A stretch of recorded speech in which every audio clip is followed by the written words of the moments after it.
ક્યારેક ક્યારેક ભગાભાઈ અમારા ભાગમાં એવા ગામ આવ્યા ને આખી રાત તળેલા નાખીને ત્યારે મૂળ 250 રૂપિયા થાય. અને પાછું ક્યાં આયોજક પાછો સીટી દેવાનું કહેજો.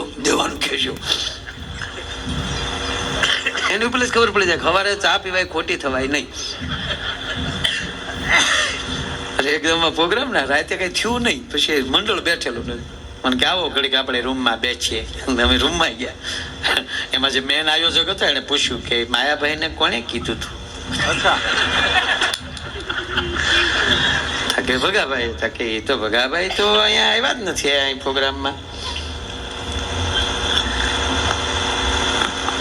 હકીકત બનેલો એટલા ભગાભાઈ તો આમ તો તમારું નામ આમ થયેલું પણ એને ગમે નામ આપ્યું કે એને માયાભાઈ તારીખ લખાવી હતી.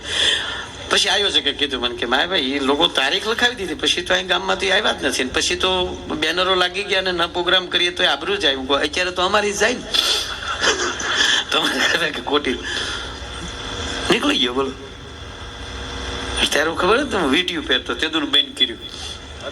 વીટી દઈને ડીઝલ પીર્યું હતું. ગામનું નામ નહીં આપ. ભગાભાઈ તમારી હાજરી હતી પ્રોગ્રામ. ભગાભાઈ ની જસુભાઈ ની હાજરી હતી કે હું પછી કે તમે બધા વયા ગયા. પછી મને કે સરસ છો મજા આવી ગઈ. હું મજા આવી ગઈ મેં કીધું તેથી મારી પાસે ટાટા સુમો અને પૈસા ની તેથી હાવ બૂમો.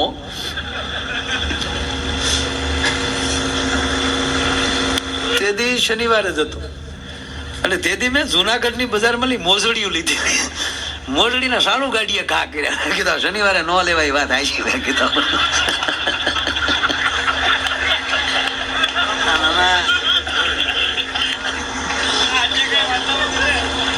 પંડ પીઠાઈ ની વહમી વાતો મૂળ વાત ઉપર આવું એ ભેરું ને ન ભળાય. હેતુ હશે જો અહીંયા કેરા તો જોખમ જાણી જાય. જે મર્યાદા પુરુષોત્તમ ભગવાન રામની પ્રતિષ્ઠામાં બેઠા છે એને કેટલાને મિત્ર માન્યા? ખાલી 9 જણાને. અને આખો રામ કાળ આખો એ ભગવાન રામનું ચરિત્ર પૂરું થયું ત્યાં સુધી ભગવાન તરીકે ઓળખી શક્યા હોય તો 9 જ જણા. અને ભગવાન એના ગુરુ સાહેબ મહારાજ વશિષ્ઠ એને છેલ્લે થાય કે મને ભગવાન વિષ્ણુએ કીધું હતું તો હું મારો તને પુરોહિત બનાવી તો ઈ તો નહીં હોય ને. આપણે ઘણી વાર એવું થતું હોય સાહેબ ઈ તો નહીં હોય ને. એ પૂછવામાં જાય હતા અને એને એ ભગવાન વશિષ્ઠ જયારે એમ કહે કે આ ભૃગુ ઋષિના પગનું ચિત્ર જોવે ત્યારે એને સ્વીકાર્યું કે આ તો ભગવાન પોતે જ આવ્યા છે. બધા ઓળખે આ કૃષ્ણને આપણી જ નાતમાં કોઈ ઓળખે ક્યાં? હે નાત બારો કાઢ્યો આપણે ઈ જ આપણે. મતલબ મારો કહેવાનો અર્થ કે ઓળખવામાં ભૂલ પડી જાય પણ જેને હેતુથી રહો ને તો તમે બધાને ઓળખી શકશો. અંદર જો હેત આવી જાય ને કોઈ પણ પછી કથા હોય તો ભલે, ભજન હોય તો ભલે, લોક સાહિત્ય હોય તો ભલે, હાસ્યરસ હોય તો ભલે. ઘણા નથી પ્રોગ્રામમાં આવે તો આપણે કહેતા મારા જેવો ગલો અંદાજ મારે. આ દુનિયામાં એક પણ વસ્તુ ખોટી છે જ નહીં. એક પણ શબ્દ ખોટો નથી. હું તમને એમ કહું કે અત્યારે સવારના 8:15 વાગ્યા કે 8 વાગ્યા એમ કહું તો સાચું લાગે? તો લંડન વાળાને ફોન કરીને પૂછો અહીંયા વાગ્યા દિવસે. એટલે સત્ય દરેક નું અલગ અલગ હોય, પરમ સત્ય બધાનું સરખું હોય. આપણે એમ કે ભાઈ દૂધ પાક ખાવાની બહુ મજા આવે, ડાયાબિટીસ વાળો જોડો મારે કે નો ખવાય ગોટો વળી જાય કારણ કે તમારી પસંદ છે. આમાં વાળે આ મારીને મારો હાથ છે તમને હથેળી દેખાય મને પોસો દેખાય. અથવા તો તમે વેરાવળ રોડ થી આપણે નીકળીએ હાઈવે થી પછી એમ કે ભાઈ બાબરા આવવાનું રોડ છે એ રોડ ની ડાબી સાઈડ આવે કે જમણી સાઈડ આવે નક્કી નહીં કરી શકો તમે કઈ બાજુથી આવો છો એના ઉપર આધાર. વેરાવળ બાજુથી આવતા હશે એ જમણી સાઈડ કહે છે અને કેશોદ બાજુથી આવતા હશે એ ડાબી સાઈડ કહે છે. પણ આ હામી તકલીફ છે. હામ આવી છે ને એટલે બે ને નોખો લાગે. જો હારે થઈ જાવ ને તો બધું હિરખું થઈ જાય. આપણે જે હામા બાવડા હામ આવી છે એટલે તકલીફ પડે. હવે ન્યાલી કોક જાહેરાત કરે કે ટેજની જમણી બાજુથી રૂપિયા મળે છૂટા. હવે મને જાહેરાત કરવાનું કે હું ડાબી સાઈડ જ કહેવાનો તમે આમ જ જવાના. અને એટલે જ અર્જુને ભગવાનને રથ હોપી દીધું કે હવે તારે જ્યાં લઈ જાવી લઈ જા, આમાં મને કઈ સાઈડ ઉલતી નથી. અને જેને ભગવાનને એના ગુરુને જેને બાવડા હોપી દીધા ને એને સાહેબ મજા આવી છે, બાકી બધા દુનિયા હજી ફાફા જ મારે. નહીંતર એટલા તીર્થધામ, એટલા માણસો જાત્રાએ જાય, એટલા મેળા થાય, શિવરાત્રીના મેળામાં પગ મૂકવાની જગ્યા ન હોય. આ બધા જો ભક્તિભાવથી જાતે તમને લાગે કળિયુગ મારું દીકરું રહે એમ? કેટલા માણસો ગંગાએ જાય. નહીંતર વર્ષો પહેલા વડીલો, તમે 50 વર્ષ પહેલા કોઈ હરિદ્વાર જાતું ત્યાં ગામમાં કેવો ઉત્સવ થતો કે ફલાણા ભાઈ ના દાદા હરિદ્વાર ગયા, ગામમાં 100 પૂરાતા ડોહા. અને અત્યારે અમેરિકા જઈને આવે તો કોઈ થોડો ન કરતા, ક્યાં હોય જાય માણસો જાય લે. કારણ કે કેટલો ભાવ હતો. દ્વારકાજીને આવતા હતા તો એમ કે ભાઈ ઉત્સવ થતો હતો ગામમાં કે અમારા દીકરા કે દ્વારકાની જાત્રા કરી આવ્યા સાહેબ. એના ઉત્સવ, એના હામિયા, એ ગામમાં ભજન થતા અને બ્રહ્મ ભોજન કરાવતા, કેવડું મોટું કામ કરતા. અત્યારે સરળ થઈ ગયું. આ ગામમાં જો અત્યારે 3 દિવસ થતો આ ગામ ધામ છે, એ વાત ફાઇનલ છે કે નહીં? અને આનો આ રંગ હતો એમ કહું કાયમ રાખજો. આ ધામ હવે મટવું ન જોઈએ. આ પ્રતિષ્ઠા કરવી એટલે પ્રતિષ્ઠાવું ગામ ને. 3 દિવસ ધુબાકા મારી લઈને પછી રામજી મંદિર ના પૂજારી ને રામજી ભગવાન ને નગારો, આ ઓટોમેટિક નગારું કોઈને કાઢ્યું ને એનું ગોતું કીધું. ગામ ના આવતા બેન થઈ ગયા, કીધું નગારો વાગ્યા કરે છે, ચાપ દબી દે મારા. અને મારા જઈ આમ સાપ દબી દે, ધમંક ધમ ધમંક ધમ ધમ આ આજ પગે લાગીને કહું માણાના પેટ ના હો ને તો દિયાચમાં આરતી ટાણે ગામમાં હો તો મંદિરે જાજો. હા, એટલા બધા આપણે કોઈ બીજી સહી જ નહીં ભાઈ. હા, હું તો આ મુસલમાન ના દીકરો બેઠો ને કહું ધન્યવાદ આપું. આ મુસ્લિમ સમાજમાં તો 10 ધોરણમાં નાપાસ થાય તો એ પહોંચ છે, પણ 10મા ધોરણના છોકરાને એની કુરાનની આયાતો ન આવડતી હોય ને તે પહોંચ નથી. એને પૂછવા ના, આપણે હમ છબ હિન્દુ એક હે ગુંદીને ગાંઠિયા ખાવામાં. કોના દીકરાને કેટલાક ટકામાં વહેંચણી કરીએ તો 10-15% નીકળે કે એના છોકરાઓને ગીતાજીના શ્લોક આવડતા હોય, કે રામાયણની સોપાઈ આવડતી હોય, કે ધર્મના કાંઈ પણ. ધર્મ છે એ માણસને એ અંદરથી ઉર્જા આપે, મૂળ વાત એ ગુણ આપે છે, એ જરૂરી જ છે. અને આપણે જો રામાયણ વાંચીએ તો રાવણને ન ઘણા ગાળ્યું દેતા. રાવણ હું ખરાબ હોય? શાસ્ત્રમાં જેનું નામ આવે એ ખરાબ હોય જ નહીં. રામ હામોબાઈ જોઈ કે જેવો તેવો થોડો હોય. રામને અહીંયા ધક્કો થાય. અરે એ ક્યાં કરો, રામેશ્વરની ભગવાન રામે સ્થાપના કરી સેતુ બાંધતા પહેલા. ત્યારે પુરોહિતમાં શાસ્ત્રીમાં આચાર્ય તરીકે રાવણ આવ્યો હતો રામેશ્વરની સ્થાપના કરવામાં. તો રાવણને મારવા જ ત્યાં જતા હતા ભગવાન રામ. એ પોતે જ આચાર્ય થી અહીંયા આવ્યા હતા તો એનો પ્રોગ્રામ ત્યાં પૂરો કરી નાખે. ત્યાં ક્યાં લંકાનું સૈન હતું, પણ નહીં, ભગવાનને ખબર હતી કે આજ મારો આચાર્ય થી આવ્યો છે અને મારે પગે લાગવું જોઈએ. પ્રતિષ્ઠા પૂરી થઈ ને સાહેબ, ત્યારે રાવણને રામ પોતે વંદન કરે છે કે આચાર્યને પ્રણામ, શું આપું આપને દક્ષિણામાં? ત્યારે રાવણ બોલ્યો છે તમારી પાસે છે હું, તમે મને આપો. પણ આ તમારો આચાર્ય થઈને આવ્યો છો, રાઘવ માગી લો, તમને શું આપું? અને ત્યારે કીધું કે આચાર્ય તમને જે ઈચ્છા થાય આપો. ત્યારે રાવણ બોલ્યો કે તમે જે મનોરથથી ભગવાન શિવની અહીંયા સ્થાપના કરી છે એ મનોરથ તમારા પૂરા થવો, આમાં ખરાબ કેવો કેમ ભલામણ. અને આખી લંકામાં જેથી સાંભળી લેજો, આખી લંકાનું જેથી પૂરું થયું, રાવણ એક વધ્યો. અને ત્યારે ભગવાન રામ એમ કે છે કે રાવણ હવે તો પાછું વાળું જો, તારે આખી લંકાનું પૂરું કર્યું, હવે તું એક વધ્યો છો, હવે તો તારી પાછું વાળું જો. અને તેથી રાવણ એટલું બોલ્યો છો, મને બધી ખબર છે, તમે તમારું ચાલુ રાખો. ત્યારે ભગવાન રામને ચૂકા તો ચેતરી ગયો આપણને, મને બધી ખબર છે, મેં શું કામ અહીંયા બોલાવ્યા. અને કહેવાય ગયો સાહેબ કુંભકર્ણ જેથી જાગે છે, જગાડ્યો છે કુંભકર્ણને. આ કુંભકર્ણનો રાવણનો સંવાદ ખાલી રામાયણમાં સાંભળી લ્યો ને સાહેબ, તો એ ભાઈને કેમ રહેવાય એની તમને ખબર પડી જાય.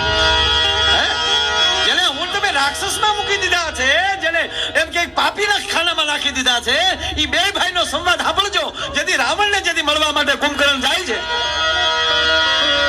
મોટા ભાઈ પધારો કુંભકર્ણ.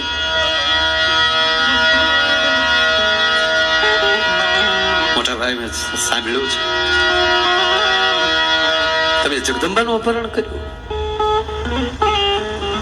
પણ મોટા ભાઈ અત્યારે મને જગાડ્યો એની કરતા જયારે તમારે આ કામ કરવાનું ત્યારે તો મને જગાડ્યો હોત. મોટા ભાઈ તમે મારા ભાભી મંદોદરીનું પણ નથી માન્યા, મેં સાંભળ્યું છે. સારા મંત્રીઓની તમે સાંભળ્યું નથી, હજી કહું છું મોટા ભાઈ કે ભગવતીને ભગવાન રામને ચરણે મોકલી ગયો અને ભગવાનને આગળ શ્રી લગાડીને જ્યાં સંબોધન કર્યું કુંભકર્ણે, અને ત્યારે રાવણ ક્રોધમાં ભરાણો. જે શત્રુ બનીને આજ મારીને તારે સામે આવ્યા છે એને તો માનવાચક શબ્દથી આને આવું જ તારે કરવું તો ફરીવાર હોઈ જા, મારે તારી જરૂર નથી. રાવણ ખીજાય, ક્રોધમાં આવી ગયો, હોઈ જા પાછો. અને બે હામાં વેદની વાતો કરે કે ઓલા શાસ્ત્રમાં આ કીધું છે મોટા ભાઈ, આ ન કરાય. અને ત્યારે રાવણ એમ કે માની લે બધી મારી ભૂલ છે, પણ ભાઈનો ધર્મ શું છે એ મને કહે. અને ત્યારે કુંભકર્ણ પોતે બોલે છે મોટા ભાઈ મને ખબર છે કે નાના ભાઈનો ધર્મ સેવકનો છે અને એની આજ્ઞામાં રહેવું જોઈએ. અને હવે મોટા ભાઈ સાંભળી લ્યો, હું ભાઈનો ધર્મ સ્વીકારીશ, હું યુદ્ધમાં જઈશ, પણ જાતા જાતા એટલું કહેતો જાવ કે સામાન્ય માનવી હશે તો આ પૃથ્વી ઉપર કોઈ એવો નથી કુંભકર્ણને જીતી શકે. રાવણને કહે છે કુંભકર્ણ કે મોટા ભાઈ હું યુદ્ધના મેદાનમાં જાઉં છું અને સાંભળી લો, કોઈ પણ માનવ હશે તો ધરતીના પૃથ્વીના ગોળા ઉપર કોઈ એવો માનવ નથી કુંભકર્ણને જીતી શકે. પણ માની લો મોટા ભાઈ પાછો ન આવું, હું વીરગતિ પામું તો તમે માની લેજો કે બ્રહ્મ જ હશે, નહીતર કુંભકર્ણને મારી ન શકે. અને પાછો ન આવું તો મોટા ભાઈ તમે પણ શરણે થઈ જજો. અને તમે શરણે થઈ જશો ને તો એ કરુણા નિધાન છે, કરુણાનો સાગર છે, તમને છોડી દેશે અને લંકાની ગાદી અવિરતપણે તમે દીપાવી શકશો. અને હવે રાવણનો જવાબ સાંભળજો કે કુંભકર્ણ, તારી જેવા ભાઈઓને ગુમાવ્યા પછી તને એમ લાગે કે હું રાજ ભોગવું એમ? તારી જેવા ભાઈઓને ગુમાવ્યા પછી તને એમ લાગે કે હું લંકાનું રાજ ભોગવું? નહીં કુંભકર્ણ, પછી તારી જેમ હું પણ વીરગતિ જ પામીશ.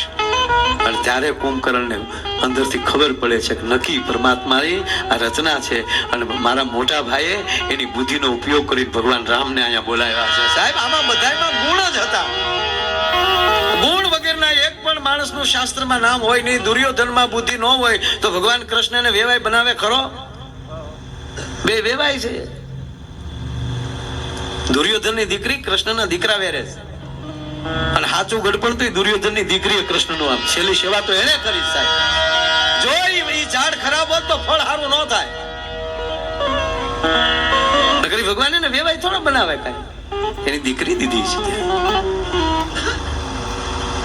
ઘણા તો તમે જોજો આપણે કઈક સારી વાત કરતા હું એક જગ્યાએ હું શિવાજીની વાત કરતો હતો. એક ભાઈ મને કહે તો તમે શિવાજીની જ માંડો, હું તો તારા બાપાએ કઈ કર્યું એ કે કાલથી શરૂ કરીએ. તમે મેં પેલા કીધું ને કે જે માણસમાં એક ગુણ આવી જાય ને એટલે જગત એને એમ કહેવાય કે પછી ભૂલતો નથી નથી ને નથી, પણ સારું કરવું જોવે. હા ઠીક છે, મેં જોક્સ બોલીએ આનંદ કરીએ તો કરવું જ જોઈએ, કઈ હા વિટામિન વગેરેનો જોક્સ ન હોય કે. હા, અને આપણે તો એ જ મજા આવે કે તમે દાંત કાઢતા થાઓ ને તો હારા પંથે જાઓ. ભીમરા ચડાવ્યા ને એ કોઈ દી હારા કેડે ગયા જ નથી. અમારે તો આપણે તો આ ખૂબ સારું છે. બાકી અમુક જગ્યાએ પ્રોગ્રામમાં જઈને તો અમુક આખી રાત આમ જ બેઠા હોય, આમ ઉપડી ગયું મારા દીકરાઓનું એક.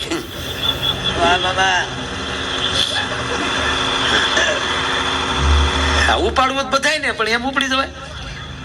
કોને નબળું રહેવું એ મને કયો? બધાને રિલાયન્સ નું ભાગીદારી થવું છે એમ કોકિલાબેન નો છોકરો થઈ જવાય?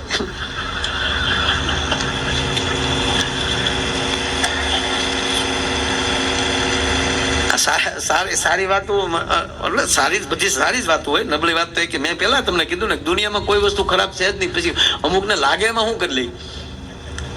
હે તમે જો જેવી બુદ્ધિ છે ને એવા જ બધું મિત્ર સર્કલ હશે.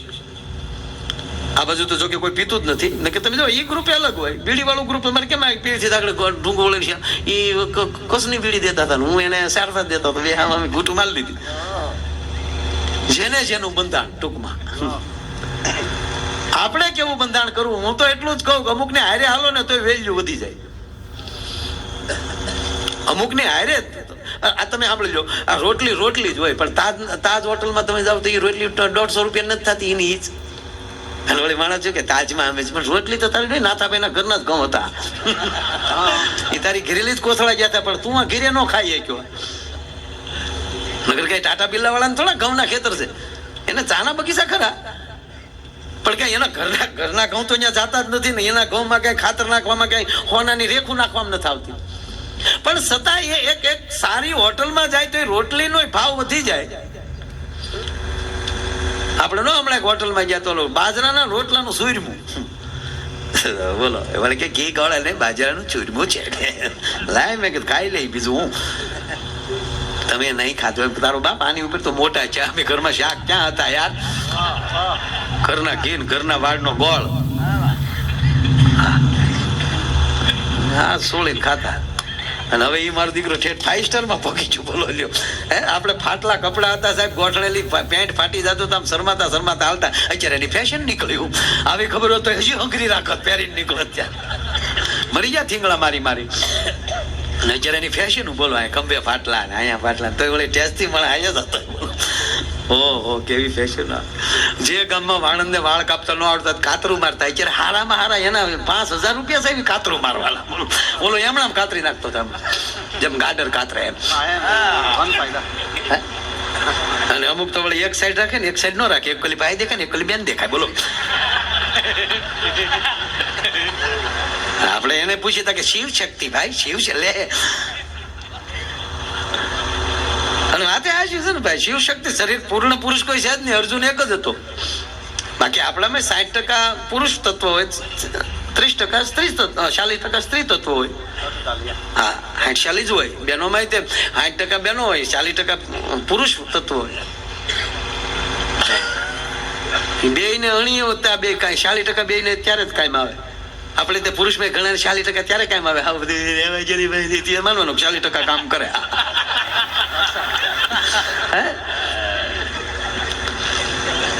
અને આ દેશની સ્ત્રીને પુરુષ તત્વ ક્યારે કામ કરે? કટોકટીની સ્થિતિ થાય ત્યારે આ દેશનો પુરુષ મૂંઝાય ને ત્યારે સ્ત્રીમાં રહેલું 40% જે પુરુષ તત્વ છે ને એ ઊભું થાય છે.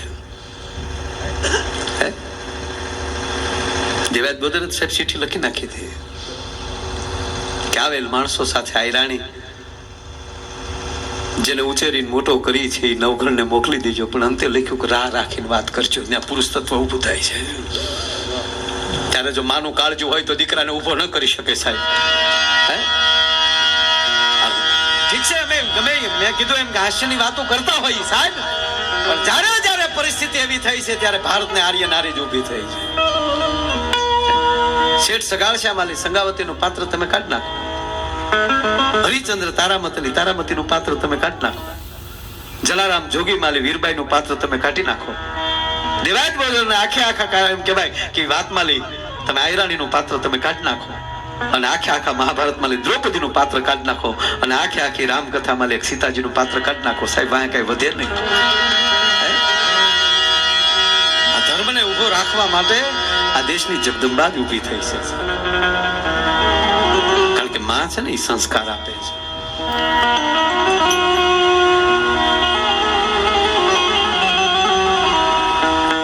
નાનો એવો પ્રસંગ લેવો છે. અંધારી રાત સાહેબ,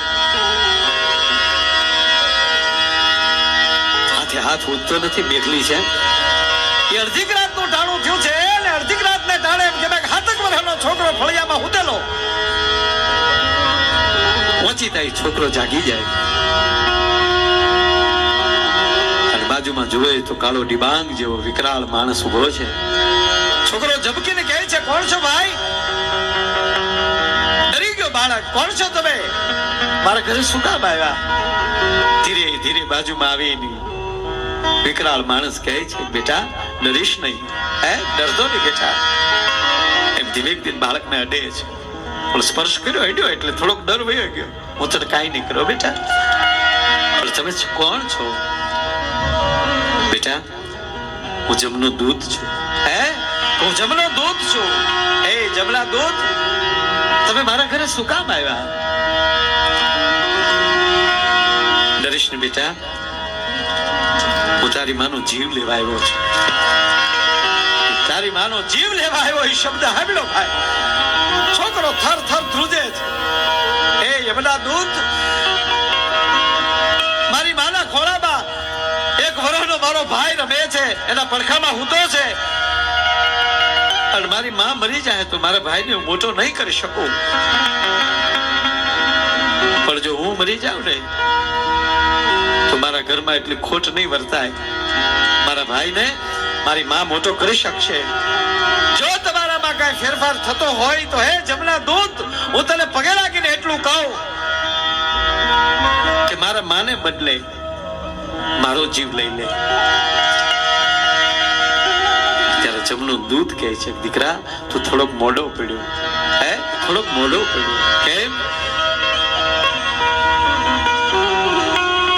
જીવ તો હું તારો જ લેવા આવ્યો છો, પણ તારી માં જાગી ગઈ અને એણે કીધું કે હું બેઠી છું, મારા દીકરાનો જીવ ન લેવાય જમથી. હે આ કહેવાનો મારો અર્થ એ છે કે આ પાત્ર જે મહાપાત્ર જે છે કે જેના તાટને ઘાટ ઘડાઈ નહીં, જેના ત્રાજવે તોલ તોડાઈ નહીં, દુનિયામાં બધું મૂલવાય છતાં મારી માના યાદે મૂલવાય નહીં, માના યાદે મૂલવાય નહીં.